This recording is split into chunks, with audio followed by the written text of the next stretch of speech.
at the end of the day, it's just basketball. It doesn't matter where you got drafted, what round, or what pick. It's just basketball. It's just going out there and prove you belong.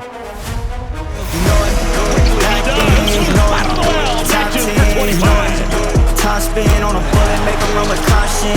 You know it, MVP. You know it, came up in the league. You know it, had to go and get it. Didn't believe that I gotta go and see it. You know it. Shirts are lined up, and we're good to go. That was fire.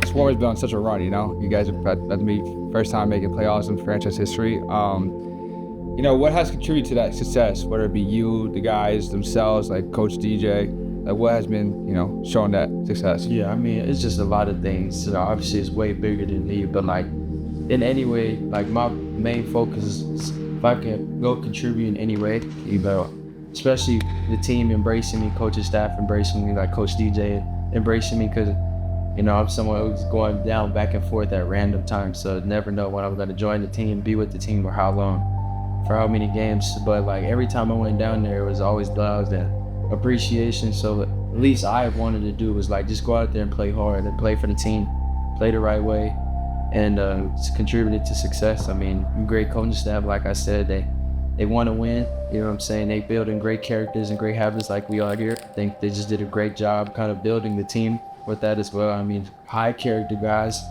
that, you know, we push each other, but at the end of the day, you know, I can really say, like, especially for the guys who've been in the G League for some time, they say it themselves, like that's really one of the closest teams they've kind of been on, and you don't usually see that, you know, at this level. But it's just been amazing to kind of share the court with teammates and coach.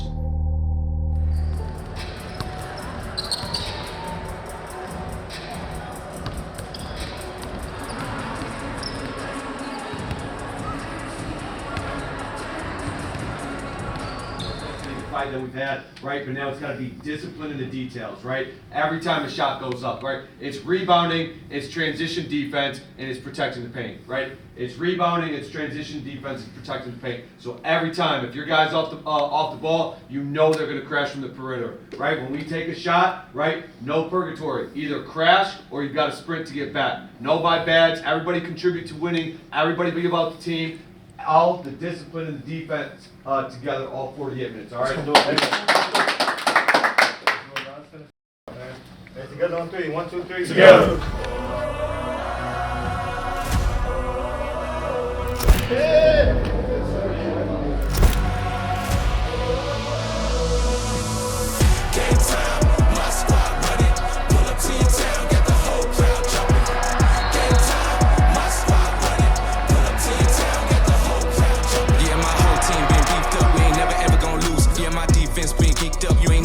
Shoot. If you got problems, then speak up. We ain't never ever been cool. Man, I swear, guy, you creep up, you will end up on the news. Talking top 10 on Sports Center. Highlights winner all night. Yeah, I was a born sinner, but I found that new life. Now I got my crew tight. 45 like new Mike. Better tie them shoes tight, cause them lights about to get real bright. Quick shooters like Mark Price. Long range like Glenn Rice. Cannon boys like Matty Ice. My advice, don't try that twice. Get up off that field. I would get you. Was it the girl from the G League getting that confidence, or was it just, you know what, you're feeling the rhythm? I would definitely, you know, say I wouldn't have gotten that confidence. You know, it was there, but, you know, not without going down to the G League. Like, the G League really helped me.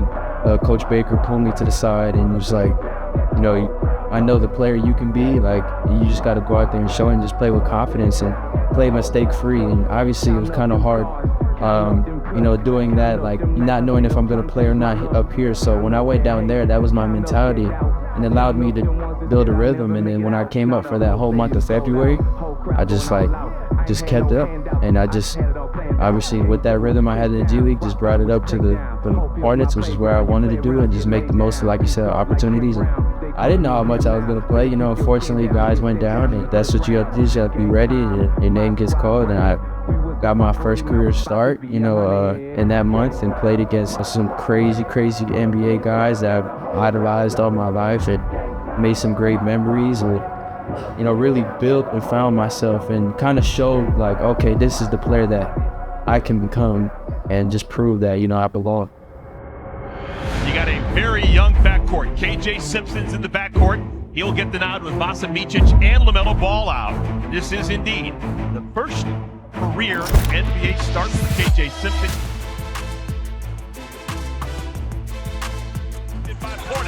Shot clock doesn't reset. KJ hits a three. So his first professional start, KJ's already got 7 points. KJ Simpson feeling the vapors early.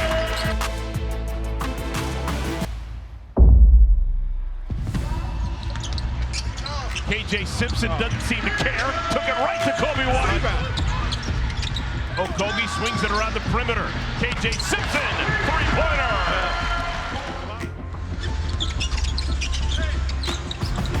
Left-handed floater for KJ Simpson. Nice right there by KJ. From our perspective, you know, you seem like doing great in a second round pick. Was that a way, did that being a second round pick on a two-way motivate you? Was that just like, oh, I just got a chance in the NBA? Like, what's the significance behind that? So many things that go into it. Like, obviously the emotion, first off, is like, it's not just me that made it to the NBA, like my family. And anybody that knows me and knows how like big I am on family, I wouldn't be here without them, my parents and everything, my support system, my whole circle. I carry that with me. Being where I got drafted, like obviously I had a not so easy, you know, draft, I guess, experience, understanding like I got hurt before the draft. So obviously that's something that you have to kind of is mentally challenging already going into the NBA. So that kind of pushed me back a little, and you know, it was difficult to kind of go through. And then obviously like love all my peers and everyone that got drafted, but at the end of the day, like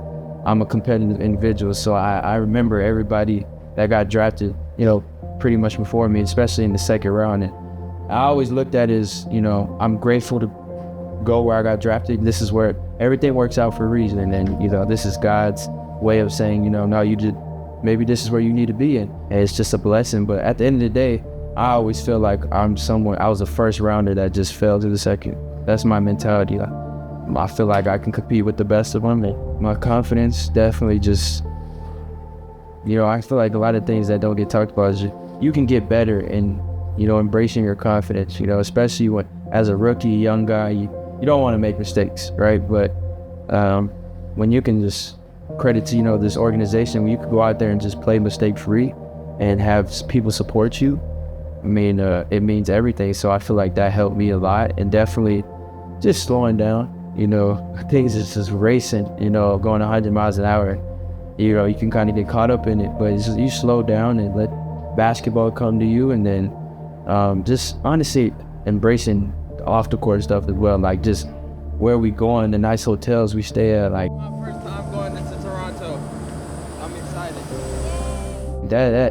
That didn't happen to me growing up, you know, so like as well as just cherishing those moments, understanding this rookie year, I definitely say like it's a bunch of things on the court and off the court that really helped me kind of find myself.